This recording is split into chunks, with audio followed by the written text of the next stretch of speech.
Starting in January, we will be purchasing $75 billion of securities a month, reducing purchases of treasuries and mortgage-backed securities by $5 billion each. And with that, the third round of quantitative easing starts its long speculated taper. But the announcement is by no means an end to the fight to restore the US economy. Reducing its efforts only slightly, the US Federal Reserve will taper its historic monthly asset purchase plan at a clip of $10 billion a month. Having long been tied to the employment and inflation rate of the US economy, what started in November of 2008 has become one of the most aggressive and anxiously pondered economic actions in US history. And while recent data in US retail sales, industrial production and home purchases looks promising, the taper by no means gives the US economy a clean bill of health. US unemployment remains stubbornly high and inflation stubbornly low.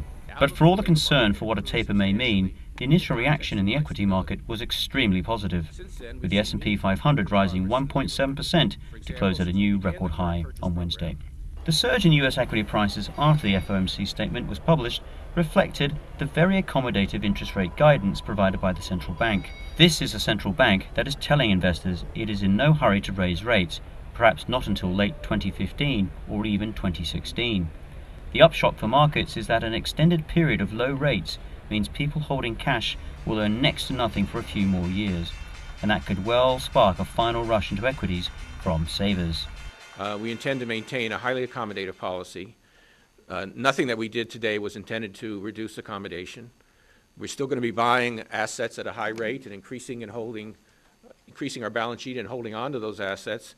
And our guidance today, we've strengthened our guidance to make clear that we expect to keep rates low, well beyond the point that unemployment hits 6.5%. For now, the Fed's delicate balancing act that a taper does not presage a tightening of policy before 2015 or later is holding up.